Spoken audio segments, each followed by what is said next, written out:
Hello and welcome to episode 4 of Socialism, the weekly Marxist analysis podcast from the Socialist Party. Over recent months, a number of demonstrations by far-right racist organisations like the so-called Democratic Football Lads Alliance have taken place. This is a big concern to all socialists and working class people. It's initiated discussion and debate on the current state and strength of the far right, as well as what type of movement can force these groups into retreat. The Socialist Party has a long and proud history of fighting the far right, so today we're going to look at some of these questions. Over to Sarah Rack.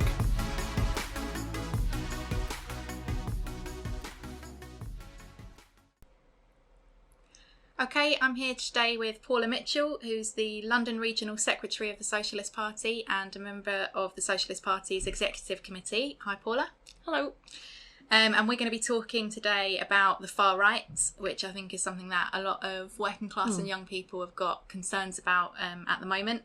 And I think it's really important for socialists to understand, both from a strategic, what's necessary perspective, and also from kind of theoretically what is the far right and so on. So we'd like to start with that kind of question, really, Paula. So why do you think it's important for socialists to try and understand what the far right is and how we can fight it? Well, I think you're right. I think there are a lot of people, especially young people, but not only young people, that look at what's happening around the world and they look at what's happening in Britain and they are fearful, particularly because we've had 10 years of austerity and the Tories giving the impression that they can get away with whatever they want.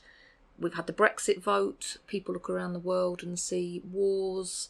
They see, terrible crisis in the Middle East, the fear about nuclear war even, issues like we faced over the last few years with the refugee crisis. They see the election of Trump and the instability around the world that's creating. And I think a lot of people are fearful about the potential rise or the actual rise of nationalism, of racism, the right, and correctly people want to fight that, they want to stand against that. But that's why we think it's important to understand, to discuss and debate what these developments actually really do represent so that we can understand how to combat them. In our view, it isn't just a question of just getting up and saying that it's wrong. We have to talk about what methods, what programme, what slogans, the tactics that are required.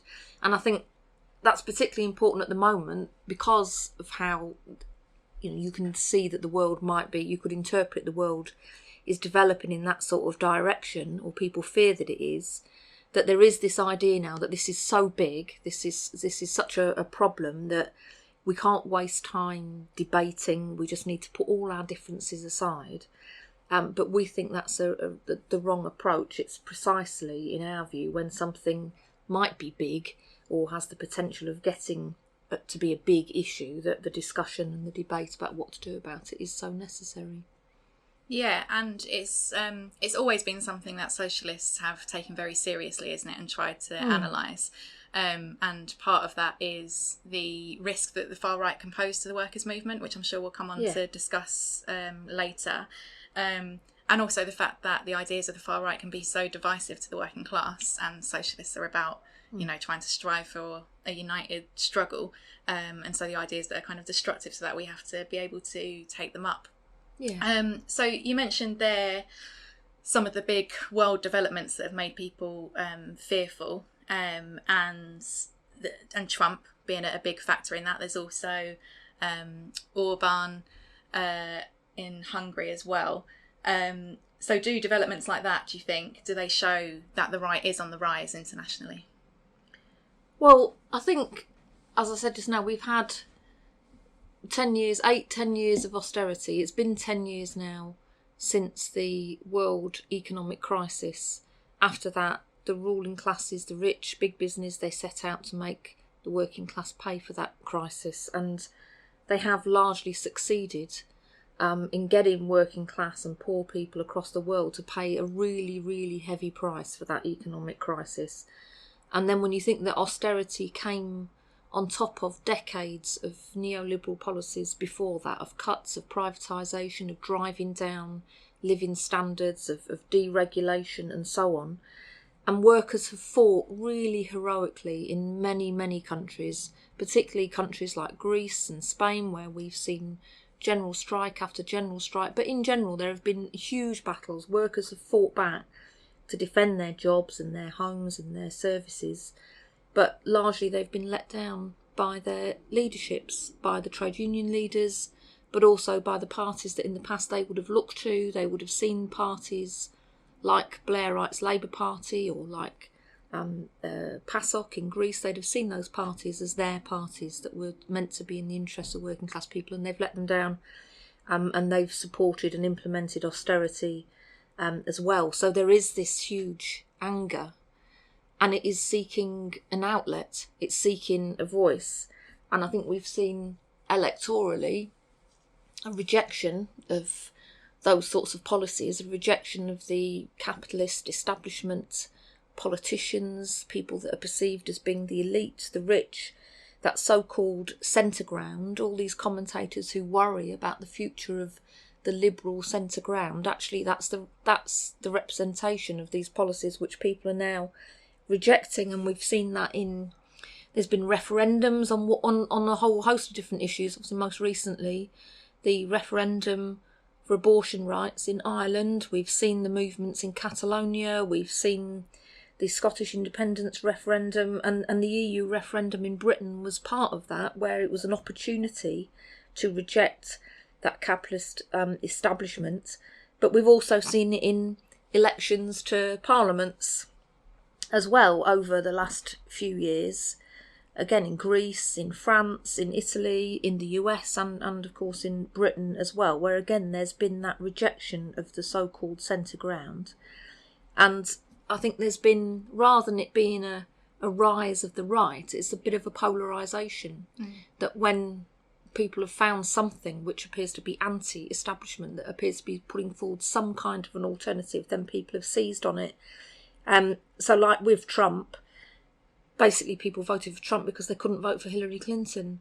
And we supported Bernie Sanders in that election, who was the most popular politician as a stated socialist, and still is the most popular politician in the US. And quite clearly, if he had gone all the way, all the evidence indicates that he could have won, or at least would have massively cut into Trump's vote. So I think it's not that the right is on the rise, but that there is this anger and this rejection, and a seeking out of an alternative. People are expressing their anger in that way. And so what about here in Britain then? Because, I mean, you mentioned the EU referendum, and I think part of the fears that people have is that since the vote for leave, since the Brexit vote, that there has been a shift rightwards here in Britain in terms of politics. What do you think of that? Well, yeah, I think you're right. The Brexit vote, obviously for a layer of people, they see that as part of a process of increased nationalism and racism. And it's certainly true that there has been an increase in reported racist attacks since that vote took place, which perhaps isn't that surprising given that the rhetoric of all the main parties during that debate, the Tories led Remain, and it was Tories and UKIP that were in the leadership of the Leave campaign as well. And on both sides there was terrible anti-immigrant rhetoric whipped up. And when that happens, then it does encourage a small number of people who've got racist views to get a bit more confident to carry out attacks. It's a bit like when Boris Johnson made his remarks about the burqa just a couple of weeks ago, that there were more reported attacks on Muslim women in the immediate aftermath of that. But it's also true that in general in society, social attitudes have gone more to the left, and that racist ideas in general actually have gone back. There's been some statistics in the social attitude survey that show quite a dramatic change just in the last 20 years, where now I think it's just 21% of the population say that they'd be concerned, of white people say they'd be concerned if someone in their family married somebody who was black or Asian, whereas just 20 years ago it was almost completely the reverse of that. And I think when you look at things like the Windrush scandal, which broke earlier on this year, actually that shows the huge anger and outpouring of disgust really that there was amongst ordinary working class people about that even the politicians who themselves have been whipping up racist ideas themselves just a few months, couple of years previously were then turning around and saying, you see, it's not true that people are racist. Well, it was, it isn't true that people are racist. They were the ones who was whipping up that sort of idea. And again, Jeremy Corbyn's general election manifesto, that indicates that where there is that anger, it's an anger against austerity and against the rich. And when an alternative is put, when that is voiced, like it was with Corbyn's manifesto, then actually it's extremely popular and it can cut across those sorts of, any tendency in that sort of direction. The Brexit vote, in our view, was a cry of rage, and a socialist anti-austerity alternative can provide an alternative and a voice for that rage.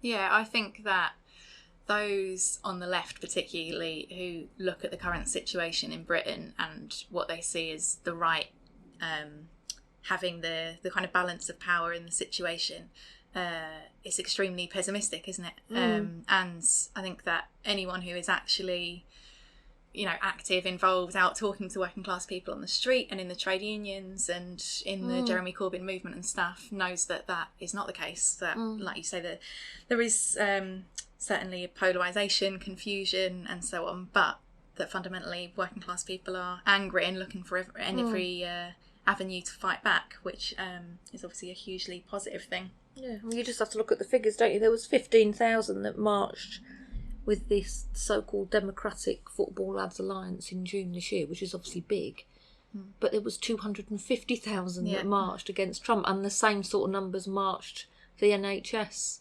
as well, so that sort of puts it in a bit of perspective, really. Yeah. You mentioned the FLA there, so coming on then to the side of it that is concerning and we should be organising against.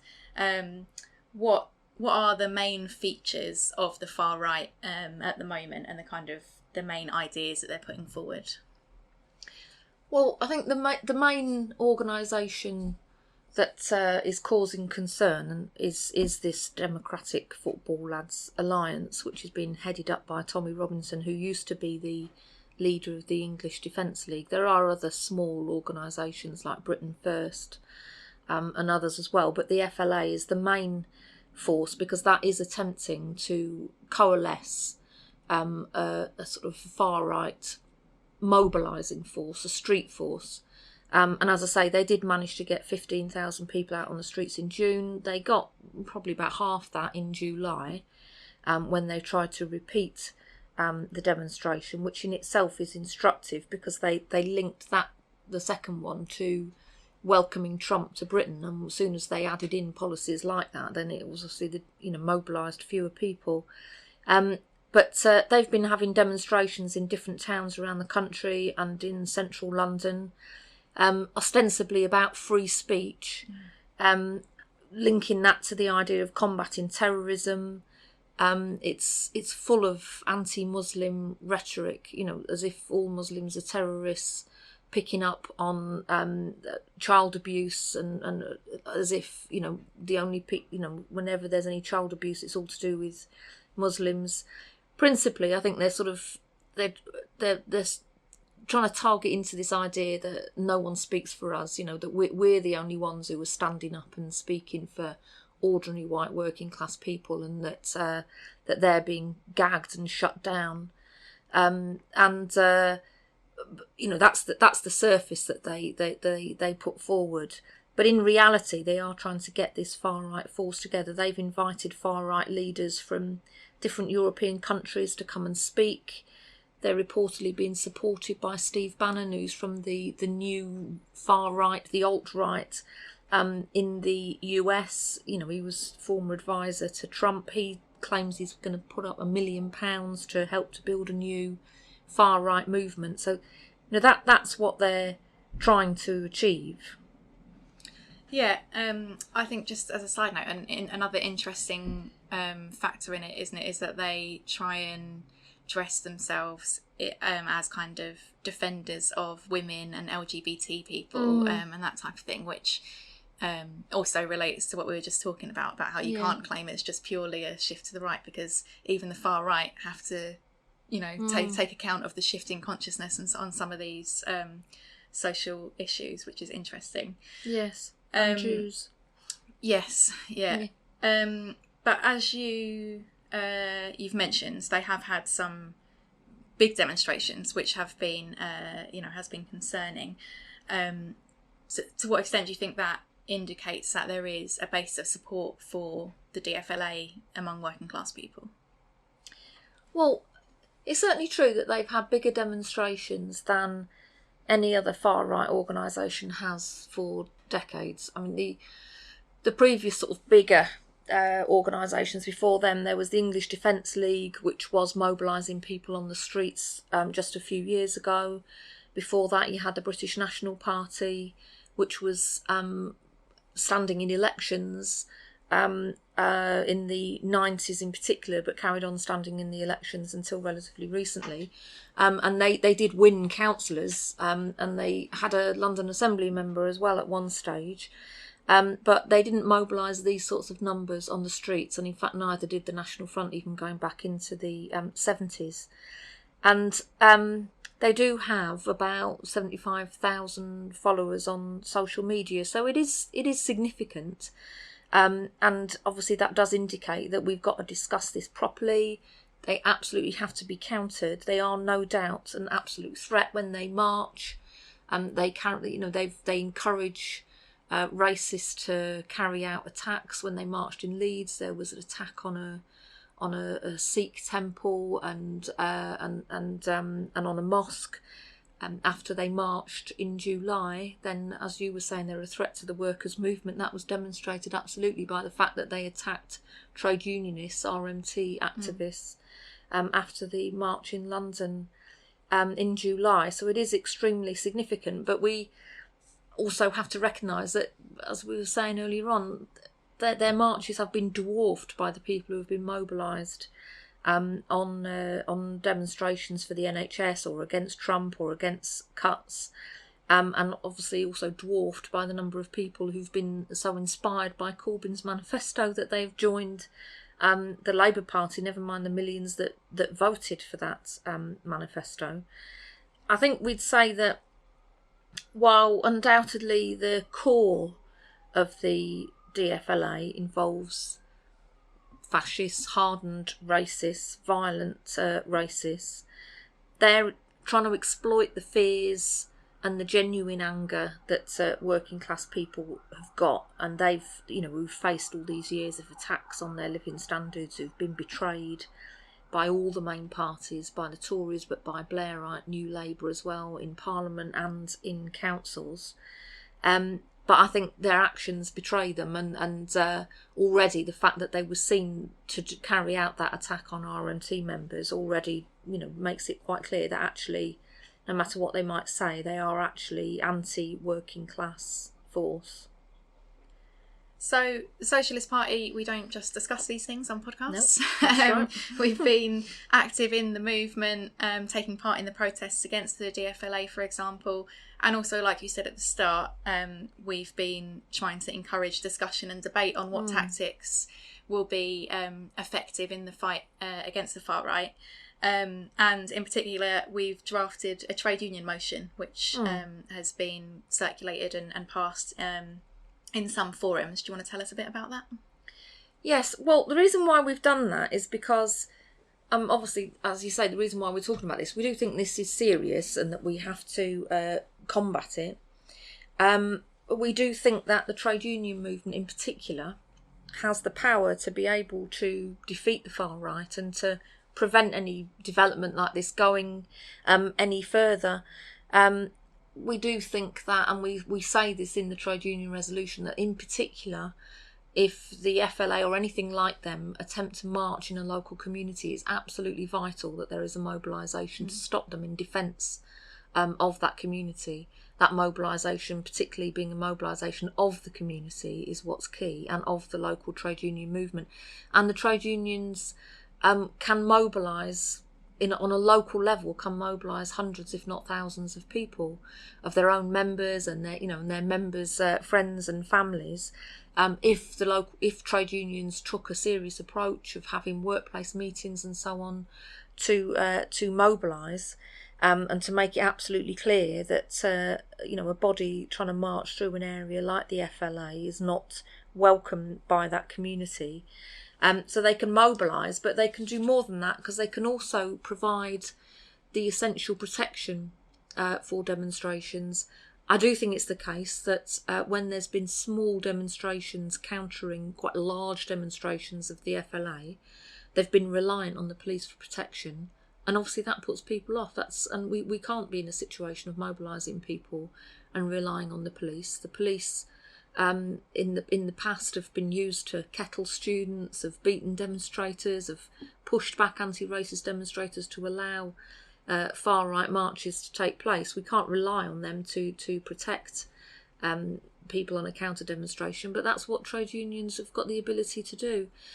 We think it's really important, really welcome the call made by Steve Headley and other RMT activists following the attack that took place on the demonstration in July in central London for a trade union stewarding group, and we would want that to be taken up really vigorously in the trade unions, because you can imagine that if each trade union discussed that with its members, encouraged its members to volunteer, you could come up with a list of hundreds of volunteers from each union. So you could have a list, a really long list of volunteer trade union stewards that could be headed up by a chief steward with experience from the trade union movement. That could be a list that could be called on for any mobilisation. You could get hundreds of trade union stewards, disciplined stewards, that would protect a demonstration, and which would actually protect the demonstration and would also give people a lot more confidence to come. But also, and most crucially, the trade union action to fight against austerity, to fight to protect jobs, to fight for decent pay and all of those sorts of issues, for homes and so on, a mass working class fight, in other words, to end austerity, can completely cut across support for the far right. If they are attempting to grow, it's because people are in despair, and the trade unions can provide a real concrete alternative to that, a real concrete fight of mass action against austerity, and putting forward that political alternative, fighting for the jobs and homes, and we would say for a socialist alternative to make that a reality. We're arguing for that. We've put that in our trade union resolution, and we're very pleased to say that it's been picked up. It's been passed in a number of trade union bodies, and has now actually become policy of the TUC at their Congress last week, which is very important. We've really welcomed that, but of course now we have to fight to make that a reality, and also to ensure that the willing trade union leaders and trade unionists fight to make it a reality as well. So I think that's our next job. Yeah, it gets to the heart really of what we see as what should be the role of trade unions, isn't it? That there's a tendency for the trade unions to pass this type of motion that they get from different campaign groups and think that that's enough, that they give their support to this campaign, not just on the far right, but on the NHS, on anti-austerity campaigns, different things like that, and then to leave it to community campaigners to do the actual work, maybe donating some money or something like that.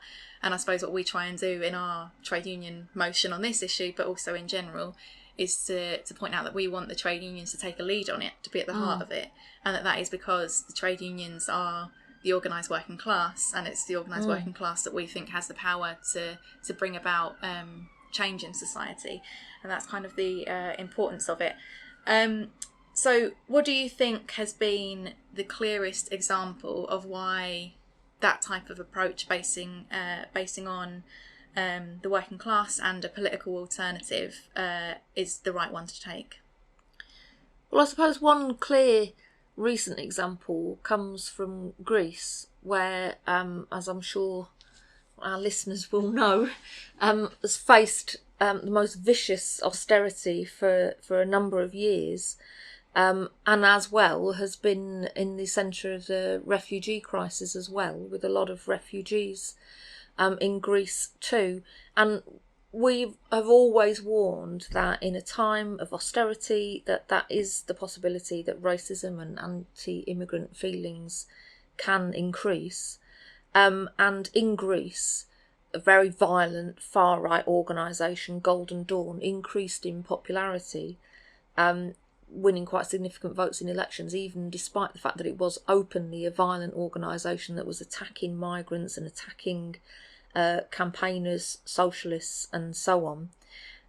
But when Syriza, which was a new left party, at that stage put forward an anti-austerity alternative, then it shot to prominence and eventually won the general election, formed the government, and support for Golden Dawn fell because people saw that there was an alternative which they hoped would solve their problems. Of course, now Syriza has capitulated, then that does open the door to the far right and to the traditional conservative mainstream, capitalist parties to regain. But I think that's a very clear example of how that political alternative, the far right was rising because of that despair and desperation. And when a lead was given, an alternative was given, people mobilised and supported that alternative. Yeah, I think that's a really good example as well, and it goes back to the point you made earlier, really, isn't it, of why we think it is essential to have these discussions on what way forward, and why it's wrong to just have the idea that this is so urgent, all discussion is pushed aside to just all come in together, because it's not a point of us just being picky or something. It's that it is an essential thing. There is, that the far right poses a real risk to working class people and to the left and to socialists, and we have to organise in a way that can actually be successful in stopping any kind of significant rise of the far right, in advance of that happening. And then in terms of Britain, then there have been some important campaigns historically that we've been involved in, played a leading role in, that have taken this type of approach that we're talking about, haven't they? Yes, yeah. Well, we're in the 25th anniversary this year of the campaign in the early 90s against the BNP, the British National Party, which the Socialist Party, which was then known as Militant Labour, played a prominent role in supporting Youth Against Racism in Europe, the YRE. Because in the early 90s, the BNP had a headquarters in South London. And in the area of their headquarters, there was a big increase when it opened of racist attacks, including, most infamously the murder of Stephen Lawrence. And at that time, they also had a regular paper sale in Brick Lane, which, if anybody knows Brick Lane in Tower Hamlets, it's a predominantly Bangladeshi area. It was an enormous provocation to the local community that they were selling their racist material on that street corner. And they won a council seat. Derek Beacon won so the BNP won a councillor in Tower Hamlets, and that was clearly on the basis of trying to whip up racism of the sort of white population in Tower Hamlets. That idea of people being left behind. And the YRE mobilised with young people and the local communities in both of those areas, and with the local trade union movements in both of those areas. And we recognise that to be able to not just physically defeat the BNP, but to be able to mobilise local communities, local people, that this battle, it was a physical one of mobilisation on the streets, but it was also a political one to fight for the jobs and the homes that was necessary to undercut support for the racists and to unite the working class. And as you can read in The Socialist later on this year, to read the lessons about it, then, there were real victories from that campaign. The BNP were driven from Brick Lane, Derek Beacon lost his council position, and the BNP headquarters eventually was shut down. Okay. So going back in history a bit then, So Trotsky, we often talk about Trotsky's ideas when we're discussing fighting fascism and the far right, and particularly the tactic of the united front that he put forward.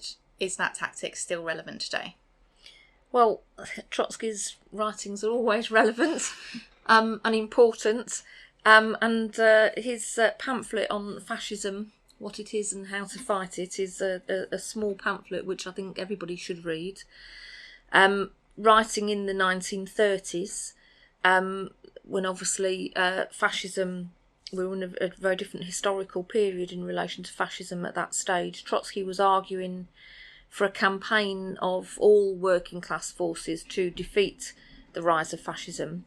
And his writings analysed what fascism was, as well as in order to draw the lessons of how to fight it and defeat it. Explaining that fascism only triumphed after the working class had been defeated, that it was the last resort of the capitalists who were prepared to maintain their profit system at all costs, if necessary, crushing the working class and its organisations. There'd been mass revolutionary movements in that period that could have succeeded in sweeping capitalism aside. And Trotsky's view was that if the working class parties and organisations had come together to fight in the interests of the working class, to fight the bosses and the capitalist system, which was absolutely crisis-ridden, in terrible depression, and had fought for a socialist alternative, then fascism wouldn't have succeeded.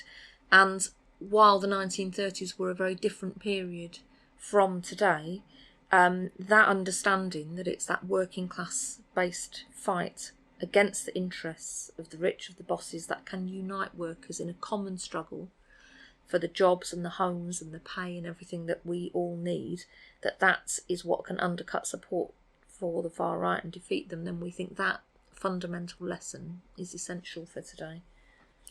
And today, then, how much of a risk is fascism? Well, this isn't the 1930s. Fascism isn't on the doorstep now. And in fact, I think that we would say that in the polarisation that we've been talking about, that's taking place under the blows of economic crisis as a result of austerity and neoliberalism, this is the stirrings. There is a tremendous potential for the working class to organise and to struggle, and to unite around demands that can fight in its own interests, and that there is huge potential for a mass working class fight that can sweep aside these attempts to rebuild a far right movement, but can do more than that as well, can also sweep aside big business, governments. There is enormous potential to build the parties of the working class that can fight for that programme, that can fight for a socialist society, which would mean that the vast wealth that there is in society is owned and controlled democratically in the interests of everybody instead of just the profits of a tiny few. And of course, fighting for that obviously completely undercut any attempts to rebuild a far right movement at this stage. Okay, so we started by talking about the fact that there are a lot of people who are concerned about this issue, but also getting angry and getting active around this issue. I think particularly young people, there are a lot of young people being kind of radicalised in opposition to racism and the far right at the moment. What is our message to them? Well, that's great. We're very glad. And we say, yes, absolutely, get active, go on the demonstrations, fight against the far right, but join with us in fighting for the tactics and the slogans that we think are necessary that can actually win. And join with us in fighting for that socialist alternative. And I think we'd have to say that everything that we've said in this conversation is why in Britain we would say that fighting the far right is intrinsically linked to fighting to kick out the Tories, to drive the Blairites out of the Labour Party, for a mass movement that can not only force the Tories out, but can also fight to get the policies we need from a Corbyn-led government to end austerity for the jobs and the homes, the services, to scrap tuition fees and for free education, etc., that we need from a Corbyn government. We need to build a movement. We fight for a mass trade union movement in the communities amongst young people, for a movement that can fight for those policies that are necessary for a socialist alternative. And so we'd say to all these young people to join us to fight for that as well. And that's a good note to end on. So thanks very much, Paula. Thank you. Do you agree with what you've just heard, or do you disagree or have questions? Either way, we'd like to hear your thoughts, so make sure you email us those thoughts at socialismpodcast@socialistparty.org.uk. You can find lots of resources, articles and suggested pamphlets in the episode notes at socialistparty.org.uk/podcast. And we invite all listeners to come along to a meeting or activity with the Socialist Party near you to continue the discussion, and so that you can get active in the struggle against racism and fascism. The biggest opportunity for that type of discussion is coming up at Socialism 2018. That's a full weekend of socialist discussion and debate in central London on the 10th and 11th of November. Organising against the far right will be one of the workshops at that event. Get your tickets now at socialism2018.net.